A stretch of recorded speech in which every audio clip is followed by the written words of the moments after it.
کسی نے سوال کیا کہ اسی مہینے سے متعلق ایک بڑا سوال ہے، کنڈوں کی کیا حقیقت ہے؟ اگر ہمارے قریبی رشتہ دار ہمیں کنڈے کی دعوت دے تو ہم کیا کریں؟ اگر نہیں گئے تو جو ہمارے رشتہ دار ہیں ان کی ساس ان پر ظلم کریں اور کہتے ہیں کہ دیکھ تمہارے گھر نہیں آئے. ٹھیک، بہرحال ساسوں کے ظلم بہرحال ہر بار آ رہے سوالات، ساس ہے نا، ساس نے سانس لینا مشکل کر دی بہوؤں کا. ٹھیک، بہرحال ویسا نہیں ہے، سانسیں اچھی بھی ہوتی ہیں. یہ الگ بات ہے، کچھ برے نمونے ہمارے پاس سامنے زیادہ ہے، جیسے کچھ بری بہویں بھی ہوتی ہے تو ویسے کچھ بری سانسیں بھی ہوتی ہے. بہرحال تو کسی نے سوال کیا کہ کنڈوں کی کیا حقیقت ہے. ٹھیک، سب سے پہلی چیز یاد ہے کہ چونکہ یہ مہینے سے متعلق اس مہینے میں 2 بدعتیں ہوتی ہیں رجب میں. ایک ہوتا ہے 22 کو جو کنڈوں کی شکل میں ہوتی ہے، اور بہرحال وہ آ رہی ہے میٹھی عید، ٹھیک، یا پوریوں کی عید بولتے ہیں اس کو، اور دوسری جو ہے معراج کی رات لوگ مناتے ہیں. 2 چیزیں ہوتی ہیں. تو آئیے کنڈوں کی کچھ حقیقت جان لیں. کنڈے بہرحال میں سمجھتا ہوں اس کا نام ہی آپ کو بتا رہا ہے کہ اس کا اسلام سے کوئی تعلق ہی نہیں ہے. یہ دن کو عربی میں کیا بولتے بتائیے؟ شریعت میں ہر چیز عربی میں ہے نا. عید الفطر، عید الاضحیٰ، یہ الگ بات ہے، ہم عام زبان میں میٹھی عید اور تیز عید بولتے ہیں اس کو، یا قربانی کی عید اور فطرے کی عید، لیکن اس کے نام ہے عربی میں. اس کے احکامات موجود ہے شریعت میں. عید کو جانے سے پہلے کیا کرنا، آنے کے بعد کیا کرنا، عید الاضحیٰ میں کیسا اور عید الفطر میں کیا فرق ہوگا، فطرہ کب دینا، ان کے مسائل بھی ہیں. یہ کنڈے اگر شریعت میں اس کا رتی برابر بھی مقام ہوگا تو مجھے صرف کوئی ایک آدمی جو اس کو مناتا ہے، میں اس کو چیلنج سے کہہ رہا ہوں اس کو عربی میں کیا بولتے ہیں اس عمل کو، وہ بتا دے تو میں بھی کل سے منانا شروع کر دوں گا. صرف عربی میں بتا دے. دیکھیے اسلام میں ہر عمل، ہر رکن عربی میں ہے، کوئی بھی اٹھا لیجیے. یہ الگ بات ہے کچھ چیزوں کو ہم، جیسا کہ نماز عربی لفظ نہیں ہے، لیکن اس کا مکمل عربی لفظ جو قرآن اور حدیث میں سینکڑوں ہزاروں بار آیا صلاح ہے نا. لیکن الگ بات ہے کہ ہندوستان میں اپنی سہولت کے لیے ہم اس کو نماز بولتے ہیں. نماز کہنا جھکنے کے معنی میں آتا ہے. ٹھیک ہے، لیکن عربی موجود ہے تو کوئی مسئلہ نہیں. اس کو اگر نماز بھی بول رہے، صلاح بول رہے، مسئلہ نہیں آئے گا انشاءاللہ عزیز. لیکن جب بھی شریعت کی اصطلاح میں آئے گا تو آپ کو صلاح ہی لکھنا پڑے گا، وہاں نماز نہیں بول سکتے آپ، لیکن موجود ہے نا. تو ایسا ہوتا ہے کچھ چیزیں موجود ہیں ہم دوسرے نام سے بولتے ہیں. ٹھیک ہے، روزہ جیسا ہے، صوم ہے لیکن روزہ بولتے ہیں. لیکن یہ کنڈوں کو کیا بولتے ہیں بتائیے عربی میں؟ اگر یہ ہے ثابت تو عربی میں ہونا چاہیے. شریعت کی کوئی بھی چیز آپ عربی کے علاوہ کوئی زبان نہیں بولتے تھے. یہ کنڈے تو فارسی بھی نہیں ہے. چلیے اگر کوئی فقہ سے ثابت کرنا چاہے، حنفی فقہ بھی فارسی میں ہے، تو فارسی میں بھی نہیں ہے. یہ کنڈے کیا ہے؟ وہی آپ کے کنڈے ہیں جس میں آپ جھاڑ لگاتے ہیں، یہ کنڈے ہیں وہ. ہاں یہی کنڈے ہیں وہ جس میں آپ جھاڑ لگاتے ہیں. الگ بات ہے کہ جھاڑ لگانے کی چیزوں مسلمان کھانے کھاتے ہیں، وہ ایک الگ مسئلہ ہے. ٹھیک، یہی کنڈے ہیں. اب اس کی حقیقت کیا ہے؟ تو دیکھیے کنڈوں کے تعلق سے کوئی حقیقت تو نہیں ہے، یہ کوئی تہوار بھی نہیں ہے اسلامی اعتبار سے. یہ سخت قسم کی بدعت ہے، اور یہ مسلمانوں کے حکمراں، ان کے عمرہ اور صحابہ سے نفرت اور بغض نکالنے کا ایک طریقہ ہے. اس کی شروعات کہاں سے ہوئی، پھر یہاں کیسے رائج ہوا، دونوں باتیں آپ کے سامنے رکھتا ہوں. کنڈوں کی شروعات اس طرح سے ہوتی ہے کہ شام کے اندر امیر معاویہ رضی اللہ عنہ، جن کو جو ہے حسین جو ہے رضی اللہ عنہ نے بہرحال اپنے حسن رضی اللہ عنہ نے اپنے زمانے میں جو ہے خلافت کو بہرحال دے دی، اور اس کے بعد جو ہے حضرت حسین رضی اللہ عنہ کی شہادت کے بعد جو ہے ان کے بعد یہ جو ہے مکمل مسلمانوں کے خلیفہ بن گئے. جب مکمل مسلمانوں کے خلیفہ بنے تو انہوں نے بہت سخت نظر رکھی ان لوگوں پر جو اسلام کے اندر دراڑ ڈالنا چاہتے تھے. جن لوگوں نے عثمان ابن عفان کے ساتھ جو سلوک کیا، جو لوگ علی رضی اللہ عنہ کے زمانے میں خارج جو تکلیف پہنچا رہے تھے، انہوں نے سبائی اور خارجیوں پر بڑی کڑی نظر رکھی اور اتنا سخت ان پہ معاملہ کیا کہ ان کے دور خلافت کے اندر تقریباً ایسی تحریکیں خاموش ہو گئی. چونکہ یہ کئی زمانے سے ایک سخت قسم کے جو حکمران تھے، اور صلاحیتیں ہوتی، ہر آدمی کو صلاحیتیں ہوتی جو اللہ دے رکھتا ہے. ان میں وہ صلاحیت بہت تھی حکمرانی کی اور لوگوں کو گرفت میں رکھنے کی. ایک بہترین ایڈمنسٹریٹر تھے اپنے آپ میں اور بہترین حکمران تھے. یاد رکھیے نبی اکرم صلی اللہ علیہ وسلم زمانے میں بھی کافی عہدوں پر یہ رہے، اور آپ کے بعد بھی خلفاء راشدین کی تمام کے زمانے میں یہ کافی بڑے بڑے عہدوں پر رہے. اب یہ بن جاتے ہیں اکیلے مسلمانوں کے سول، جس کو کہیں گے حکمراں. لیکن ان لوگوں کے لیے جو خوارجی ہے، یا اسی طرح جو باطینیہ تھے، یا اسی طرح سبائی تھے، ان کے لیے تو یہ ایک ڈکٹیٹر تھے. کیونکہ ان کو تو انہوں نے بالکل گردن پہ لا کے چھوڑ دیا تھا، مطلب بالکل پکڑ کے رکھا تھا کہ کوئی سازشیں نہ رچے. جیسے اس طرح سے انہوں نے عثمان بن عفان اور علی بن ابی طالب کے زمانے میں پورا اضطراب پھیلا دیا تھا پورے مسلم ممالک میں. اب ہوتا یوں ہے کہ ان پر ایک اٹیمپٹ کیا جاتا ہے مرڈر کا. یہ اٹیمپٹ ایک ہی دن میں کیا جاتا ہے 3 صحاباؤں پر، عمر ابن خطاب، ٹھیک ہے، معاویہ بن ابی سفیان، ٹھیک ہے، اور ایک عمرو بن عاص. 3 پہ کیا جاتا ہے. عمر ابن خطاب شہید ہوتے ہیں، 2 بچ جاتے ہیں. مطلب اتنا پلان تھا یہ کہ 3 سٹیز میں، ایک ہے اس میں سکندریہ میں، الیگزینڈریا میں، ایک ہے شام میں، اور ایک ہے مدینہ میں. 3 اٹیک ہوتے ایک ہی وقت فجر میں.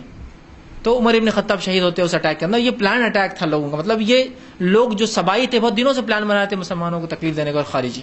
ٹھیک, تو بہرحال عمر ابن خطاب عمرو بن عاص اس دن فجر میں لیٹ ہو گئے, وہ نہ آ سکے. ٹھیک ہے, کوئی اور تھا ان کی جگہ جس پر حملہ ہوا, اور فجر اندھیرے میں ہوتی تو دیکھا نہیں گیا. اس کو یقین تھا کہ عمر ہی ہوں گے, اور جو ہے اسی طرح ان پر حملہ ہوا, لیکن یہ حملے کی سازش پہلے ہی کھل گئی اور حملہ آوروں کو سزا دے دی گئی. اب اس کے بعد ان کے زمانے میں یہ چلتا رہا. اس کے بعد یہ اپنی طبعی موت مرتے ہیں. جب یہ انتقال کرتے ہیں تو وہ دن ہوتا ہے 22 رجب. جب امیر معاویہ رضی اللہ عنہ کا انتقال ہوتا ہے تو 22 رجب تھی. یہ بات تاریخی حوالوں سے ثابت ہے. اب ان لوگوں کو جن کو معاویہ سے دشمنی تھی, جس نے اتنا کڑا ان پر پہرا لگا دیا تھا, جو عثمان بن عفان کے دور میں عثمان بن عفان کی نرمی اور ان سے حسن سلوک نے ان کو سر چڑھا رکھا تھا. اللہ, انہوں نے تو ایک اچھے اس سے کہ مسلمانوں کا خون میں اپنے ہاتھوں پہ نہیں لینا چاہتا ہوں, چاہتے تو عثمان بن عفان اپنے زمانے میں ان کو کرش کر کے برباد کر کے رکھ دیتے تھے, لیکن یہ سوچ کر کہ مسلمانوں کا خون میں نہیں کرنا چھوڑ دیا. لیکن علی بن ابی طالب نے اور اس کے بعد کے خلیفاؤں نے ان کی بہت بری حالت کی یاد رکھی. خود علی بن ابی طالب کو جو یہ بڑا مانتے تھے, علی بن ابی طالب نے ان خارجوں کو ہزاروں کی تعداد میں مارا اور قتل کیا, اور سبائیوں کو. بہرحال اب خوشی تو منانا ہے, خوشی تو منانا ہے. کیسے منائی جائے؟ کہ تو جس کو ہم کہیں گے سنیوں کے سمندر میں ایک اچھے پانی کی اس میں گندی مچھلی تو پکڑی جاتی ہے نا. تو ان لوگوں نے جو سبائی تھے, خارجی تھے, خوشی منانے کا طریقہ نکالا. کہا خاموشی سے خوشی منائی جائیں گی, پردوں کی آڑ میں مٹھائیاں بنائی جائیں گی, وہیں کھائی جائیں گی, وہیں ہاتھ دھو کر باہر نکلا جائے گا, تاکہ عوام میں خبر نہ پہنچے کہ خلیفہ کی. اب ظاہر خلیفہ کا انتقال اور مٹھائی کی دکان پہ رش ہو جائے تو آپ کو سمجھ میں آ جائے گا نا کچھ نہ کچھ پرابلم ہے. جیسا رزلٹ آئے تو مٹھائی کی دکان پہ رش ہو جاتا ہے, تو آپ کو معلوم 10th کا رزلٹ 12th کا رزلٹ آیا تو پرابلم ہو جائے گا, کہاں لے جا رہے ہیں مٹھائی, کون ہے یہ منافق, سمجھ میں آ جائے گا نا. تو مٹھائی گھر میں بنائی جائے, خاموشی میں بنائی جائے, گھر کے پردوں میں بنائی جائے, وہیں خاموشی سے بلا کر کھائی جائے, اور وہیں ہاتھ دھویا جائے, اور اس مٹھائی کو وہیں ختم کر دیا جائے تاکہ باہر نہ پتہ چلے اندر کیا ہوا ہے. یہ تھا وہ خوشی جو صحابہ کی وفات پر منائی گئی. افسوس امت مسلمہ نے اس رسم کو ہو بہو کاپی کیا, ہو بہو کاپی کیا. کنڈا جب جہاں بنتا ہے وہاں پردے لگا دیے جاتے ہیں. خاموشی میں بنتا ہے, کوئی اس میں ہاتھ نہیں ڈال سکتا, چونکہ بچے ہاتھ ڈالیں گے باہر لے جا سکتے, مٹھائی معلوم ہو جائے گا. وہی طریقہ جو خارجیوں نے اپنایا تھا اور سبائیوں نے خوشی منانے کا, وہی ہے. خاموشی میں لوگوں کو بلایا جاتا ہے, اس کی انویٹیشن نہیں چھپتے, آ جائیے کنڈے, آ جائیے کنڈے. لوگ خاموشی میں آتے ہیں, وہیں کھانا کھاتے ہیں, بچاؤ وہیں جمع کر کے جاتا, اور شام میں جتنا ہے وہ ہاتھ دھونے کا پانی بھی ایک بکیٹ میں جمع ہوتا ہے, پانی کو گڑھا کر کے ڈال دیا جاتا ہے, اور بچا ہوا کھانا ڈال کے دفنا دیا جاتا ہے. یہ ہے کنڈے. خوشی تو کیسی منائی جاتی ہے آپ کو بھی پتا ہے اور مجھے بھی پتا ہے. خوشی کیسے منائی جاتی ہے آپ کو بھی پتا ہے اور مجھے بھی پتا ہے. سمجھ لیجیے آپ کو میں ایک بار کہوں کہ بھائی عبداللہ صاحب گھر آ جائیے, بولو مت کسی کو, خاموشی سے آ جاؤ. پھر عبداللہ صاحب آپ میرے گھر آتے ہیں, میں دروازہ کھول, جلدی اندر آ جاؤ. پھر پردہ ڈال دیتا ہوں, پھر گھر کے اندر کے روم میں لے جاتا ہوں جہاں پہلے سے پردہ پڑا ہے, پھر وہاں لے آ کر آپ کو بٹھاتا ہوں. پھر عام برتنوں میں نہیں, لوہے پیتل تانبے اور لوہے کے ایک مٹی کے برتن میں ایک خاموشی سے مٹھائی لاتا ہوں, اور آپ کو کھلاتا ہوں, کھا لو. اور کھانے کے بعد آپ کا ہاتھ پوچھنے لگاتا ہوں, اور اس کے بعد ہاتھ دھونے لگاتا ہوں, اور بچے وہی مٹی کا ڈال دیتا ہوں, اور آپ پوچھتے اس کے بعد کیا ہوا فیض بھائی اتنا ہو گئے, میرے کو لڑکا ہوا. آپ بولیں گے اتنا خفیہ ہوا. خوشی تھی تو کیسے منانی چاہیے تھی, ارے بھائی آ جاؤ آج دعوت ہے, کیوں, مجھے لڑکا ہوا. بھائی لڑکا ہی نہیں, میں لڑکی کی مثال, مجھے لڑکی بھی, آ جاؤ بھائی دعوت ہے, ٹھیک. اور آپ آ رہے ہیں, اور بھائی کیا فیض صاحب, کیا اللہ نے بہت آپ کو کیا نواز, آپ باہر سے مبارکباد دیتے ہوئے آ رہے ہیں نا, پھر اندر آ رہے بیٹھ رہے, یہ ہوں گا نا خوشی. اب یہاں کیسی خوشی ہے, خاموشی سے بلا کے, پردے ڈال کے, اندر پردے, پردے میں پردے, کھانا بھی عام چیزوں میں نہیں, خاموشی سے کھا کر وہیں دفنا کر وہیں پھینکنا. کچھ نہ کچھ تو چال بازی ہے نا, کچھ تو ہے جس کی پردے داری ہے, جس کو بولیں گے پردے میں چھوڑا پورا, کچھ تو ہے جو چھپایا جا رہا ہے راز. اب یہ تو چلن کافی زمانے تک خارجی اور یہ چلاتے رہے.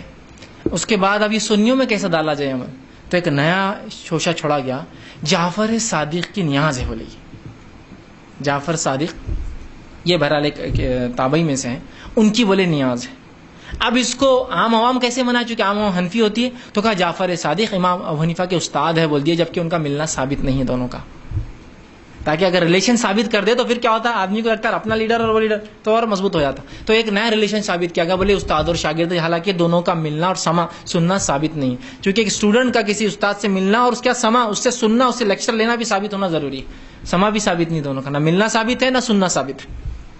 تو لگا دیا کہ کہا جعفر صادق کی نیاز ہے، اور جو یہ نیاز کرتا اس کا بیڑا پار ہو جاتا، اس کا یہ ہو جاتا، اس کا دکان چل جاتی، اس کا یہ ہو جاتا، اور بس جاہل عوام لگی اس کے پیچھے پھر کنڈے بنانے. تو آج کے دور میں کنڈے ہندوستان میں اکثر جو ہم سے شیعوں سے ہم نے لیے ہیں. وہ زمانے میں خارجی اور سبائیوں نے کیا، آج شیعوں سے یہ ہم رسم لیتے ہیں اور اس کو دھڑلے سے جو ہے سنی منا رہے ہیں. اس کی شریعت میں کوئی حقیقت نہیں ہے. میں نے تو اتنا تک کہہ دیا نا، صرف کوئی عربی میں ثابت کر دے رسم کا کیا نام ہے اس عمل کا، تو میں بھی کرنا شروع کر دوں کل سے. جو چیز عربی میں جس کی بنیادی اسلامی نہیں، اس کا نام ہی نہیں ہے اس کا، تو اس کے بارے میں کیا کہہ سکتے ہیں، سوچا ہی جا سکتا ہے. اور اس حد تک بڑھا دیا گیا کہ کنڈے کی عید، کنڈے کی عید ہو گئی. اب بقرعید کو جو اہتمام سے نہیں منایا جا رہا، رمضان جو اہتمام سے نہیں، کنڈے کی عید منایا جا رہا. ادھار لے کر، ادھار پتہ نہیں کیا کیا کر کے لوگ قرض لے کر کرتے ہیں، اس لیے کہ بولے قرض لے کر کریں گے تو بیڑا پار ہو جائے گا، جعفر صادق اس کی یہ نیا پار لگا دیں گے. اور پھر وہ پتہ نہیں کہ لکڑہارے کا قصہ بھی ہے کچھ. تبھی وہ بہت غریب تھا، انہوں نے جعفر صادق کی ایک نیاز کر دیا. یو پی کا یہ اودھی جو حکومت تھی یو پی کی، تو حال کا واقعہ ہے 100-150 سال پرانا. نواب جو تھے اودھ کے، اس زمانے میں کوئی ایک تھا، وہ شیعہ تھے لیکن یاد ہے کہ اودھ کے نواب. پھر انہوں نے یہ کیے تو ایک لکاڑ ہے کہ اسی تقدیر چمک گئی. بولے کیوں؟ تو وہ انہوں نے جعفر صادق کی نیاز کی، کتابچے آتے چھوٹے چھوٹے، کنڈے کی نیاز یہ. اور بس پھر معاملہ شروعات تو ایسی ہوئی، اور آج اس طرح سے بہرحال سنیوں میں منایا جا رہا ہے. اس کی کوئی حقیقت نہیں ہے، اس میں جانا، اس کو منانا، اس کا کھانا ثابت نہیں ہے. اب رہا آپ کا معاملہ کہ آپ کے رشتے دار وہ دعوت دیتے ہیں، آپ نہیں گئے، تو یہ آپ کا اور ان کا معاملہ، آپ سمجھائیے. لیکن جانے کی اور کھانے کی ذات میں نہیں. بہت سے لوگ بولتے ہیں ہم بسم اللہ پڑھ کے کھا لیتے، اپنے کو پرساد دو بل تو بسم اللہ پڑھ کے کھا لیتے، اپن کنڈے بسم اللہ پڑھ کے کھا لیتے، اللہ کا نام لے لیے تو سب ہو جاتا. میرے بھائی، جو چیز پہلے سے حلال ہوتی ہے اس پہ بسم اللہ پڑھنے کے بعد وہ چیز کھا سکتے ہیں آپ. جو چیز پہلے ہی حلال نہیں، سو کیسے کھا سکتے آپ؟ تو لوگ آتے ہیں پھر آپ پوریوں کو حرام بول رہے ہیں. پھر لوگ سوال کرتے ہیں دیکھو میدا حلال ہے حرام ہے؟ حلال. وہ کھوپرا حلال ہے حرام ہے؟ حلال. کشمش حلال ہے حرام ہے؟ حلال. کاجو بادام حلال ہے حرام؟ مغزیات حلال. آپ سب بولتے ہیں حلال. پھر ہاں ہم نے پوری بنا دی تو حرام ہو گئی. ہم اگر پوری بنائے تو تمہارے لیے، وہابیوں کے لیے، فلاں کے لیے حرام ہو جا رہی، باقی چیزوں کو حلال بولتے. میرے بھائی، یہ تمام چیزیں تمہاری درست ہے. میں آپ سے پوچھتا ہوں کیلا حلال ہے حرام ہے؟ آپ بولیں گے حلال ہے. لڈو حرام ہے حلال ہے؟ حلال ہے. اگر کسی معبود کے سامنے غیر مسلم کے رکھا ہوا رہا تو کھاتے؟ پھر کھاتے کہ حلال ہی ہے نا کیلا؟ تو نہیں، بسم اللہ پڑھ کے نہیں چلیں گے نا. اس لیے کہ کسی بھی چیز کا پہلے حلال ہونا شرط ہے، پھر اس کے بعد بسم اللہ پڑھا جائے گا. کیونکہ یہ کھانا جعفر صادق کے نام سے یا پتہ نہیں کس کے نام سے منایا جا رہا ہے. جو نیاز ہو رہی ہے جو شریعت میں، اللہ کے علاوہ کسی کی نظر اور نیاز کرنا جائز نہیں ہے. تو جو چیز جائز ہی نہیں اس کو بسم اللہ پڑھنے سے حلال کیسی ہوں گی؟ جو چیز پہلے سے حلال ہوتی ہے اس پہ بسم اللہ پڑھنے سے وہ آپ پہ حلال ہو جاتی ہے. جو چیز پہلے ہی درست نہیں ہے تو بہرحال یہ درست نہیں ہے. اس میں پارٹ لینا، بسم اللہ پڑھ کے کھانا بھی درست نہیں ہے. ایک بار ہوتا، میں ایک جگہ ہمارے گھر کا کام چل رہا تھا، وہاں گیا، ایک خاتون نے کہا 2 منٹ فیض بھائی آئے، چونکہ ایک دعوت چھپ کے دی جاتی ہے نا، بولنا نہیں پڑتا، آ جائیے بولتے. حالانکہ باویس کو سب کچھ سمجھتا ہے کہ مجھے میرے گمان میں بھی نہیں کہ باویس ہے اس دن، سوچتے ہی کہاں کہ ایسی چیزیں ہو رہی. انہوں نے کہا بس آ جائیے. میں گھر چلا گیا ان کے، چونکہ وہ بازو رہتے تھے. گھر گیا تو دروازے اندر جب بیٹھا تو دیکھا وائٹ چادر، وائٹ سب لگا ہوا، اور سامنے وہ اسپیشل رہتے نا کنڈ مارے، پھنس گیا آ کر. تو میں ان کو سمجھایا دیکھیے درست نہیں بولے آپ بسم اللہ پڑھ کے کھا لو. آپ کو الگ والا لا کے دیتے جس پہ ہم فاتح نہیں، والا نہیں، مجھے کچھ بھی نہیں چلے گا. آپ مجھے معذرت کر دیں انشاءاللہ، پھر کبھی آپ پوریاں بنائیں گے تو میں ضرور آ کر کھاؤں گا آپ کے پاس، لیکن ابھی نہیں، کیونکہ ان کے دل رکھنے کے لیے میں غلط کام تو نہیں کر سکتا. ٹھیک ہے، وہ میرے لیے بہت محبوب ہے، وہ میرے بہت چہیتے ہیں، لیکن اللہ اور اس کے رسول سے زیادہ میں کسی کو بھی نہیں چاہتا ہوں. اس کے بعد تو ٹھیک ہے بھائی، آپ کو بڑی محبت کرتا ہوں، آپ میرے پڑوسی ہے، سب ہے، لیکن اس معاملے میری محبت آپ سے کم ہے نا. محبت کے درجات ہوتے ہیں نا، ماں سے محبت، باپ سے محبت، بیوی سے محبت، بچوں سے، سب کے درجات ہیں نا، سب کی ایک جیسی نہیں ہوتی ہے نا. تو میں بہرحال اس معاملے میں جو یہ نہیں کر سکتا، معذرت چاہیے ان سے، اور ان کو بھی تعلیم ملیں گی. یار آپ بول رہے میں وہ عمل کرنا درست نہیں، بسم اللہ پڑھ کے کھا سکتا ہوں، اور کھاتے بیٹھے اور پھر بولے غلط ہے، یہ اچھا نہیں. کوئی بولیں گے یار عجیب بات ہے یار، یہ کھاتے اور بولتے غلط ہے. تو آپ جا نہیں سکتے، کھا نہیں سکتے، حصہ نہیں لے سکتے. اب کچھ لوگ سوال کرتے میری کرانے کی دکان لوگ آ کے سامان خریدتے. دیکھیے آپ کو بیچنے میں سامان کچھ نہیں، بنانے والا کچھ ہی بنائے اس کا مسئلہ ہے، وہ آپ کا مسئلہ نہیں، وہ پارٹ آپ کا نہیں، آپ مکلف ہی نہیں اس معاملے. تو لہٰذا کنڈے کی حقیقت یہ ہے، اور اس سے بہرحال اجتناب کرے. چونکہ اس مہینے سے نسبت تھی اس لیے بہرحال میں نے مناسب سمجھا کہ جواب دے دوں.